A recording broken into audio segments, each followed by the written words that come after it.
plus de la moitié des jeunes font moins de 60 minutes d'activité physique par jour, ce qui est insuffisant pour atteindre un niveau d'activité physique minimal concédant des bénéfices pour la santé. Pour renverser cette tendance, le transport actif représente une avenue fort intéressante.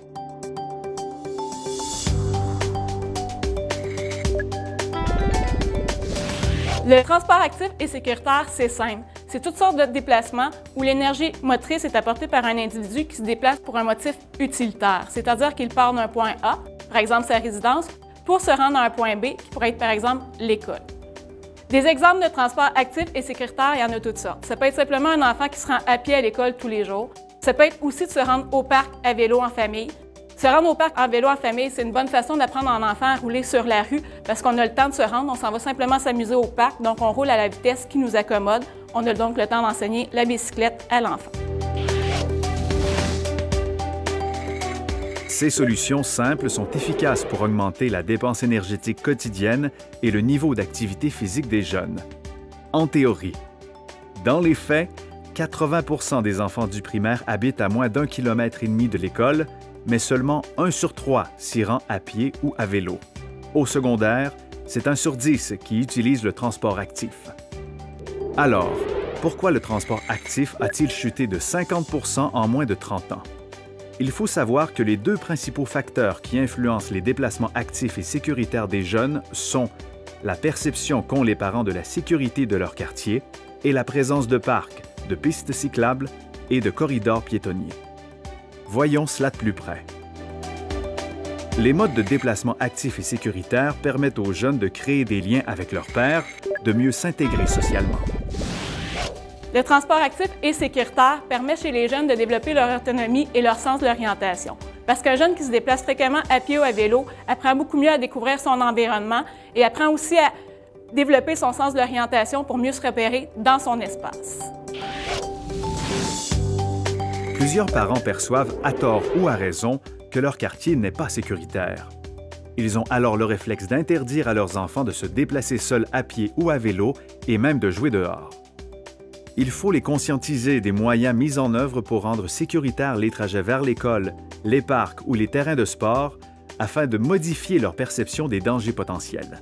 Par exemple, des lieux publics éclairés et bien entretenus envoient un message clair. Ils sont fréquentés et surveillés, ce qui peut renforcer leur sentiment de sécurité.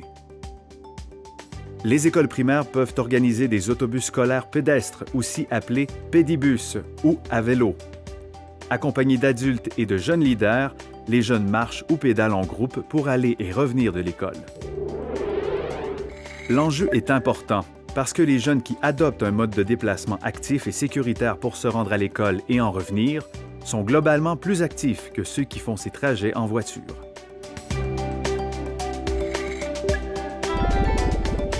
Au Québec, une école secondaire sur 2 et une école primaire sur 5 sont situées à proximité de voies cyclables. Ce qui influence le transport actif et sécuritaire, c'est essentiellement la proximité et l'accessibilité du lieu de destination. Le fait d'être proche de notre lieu de destination va beaucoup plus nous encourager à se déplacer à pied ou à vélo. Par contre, par exemple, s'il y a une côte importante ou un boulevard imposant, ça va faire en sorte qu'on va être moins tenté de se déplacer à pied ou à vélo.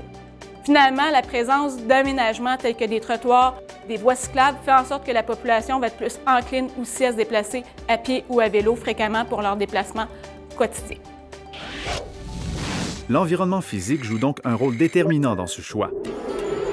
Il est plus tentant d'utiliser un mode de déplacement actif et sécuritaire lorsque les rues et les trottoirs sont bien entretenus, particulièrement l'hiver, lorsqu'il y a des stationnements pour vélos, lorsque les parcs, les installations et les équipements sont répartis à travers la ville afin de desservir plus de citoyens, lorsque des mesures d'apaisement de la circulation ont été mises en place et enfin, lorsque le service de transport en commun est adéquat. La contribution des milieux scolaires, municipaux, sportifs et communautaires est importante. Celle des parents est essentielle. Tout d'abord, les parents peuvent favoriser le transport actif auprès de leurs enfants en leur enseignant les règles de sécurité en se déplaçant à pied ou à vélo le long d'une rue. Ils peuvent aussi donner l'exemple en se déplaçant eux-mêmes à pied ou à vélo, ce qui fait en sorte que les enfants risquent plus d'eux-mêmes de décider de se déplacer à pied et à vélo. Les parents peuvent les accompagner dans leurs déplacements actifs, par exemple pour se rendre à l'école. C'est particulièrement important pendant les premières années de scolarité parce que ça permet d'enseigner les rudiments des déplacements actifs aux enfants. Donc, on peut prendre le temps de se rendre à l'école pour enseigner à nos enfants à se déplacer à pied ou à vélo.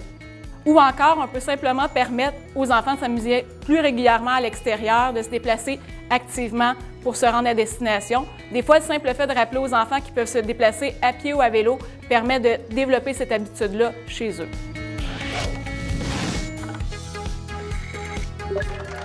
Le transport actif est une bonne habitude qui contribue aussi à diminuer la congestion routière et les émissions de gaz à effet de serre, un argument qui touche particulièrement les jeunes et leur avenir.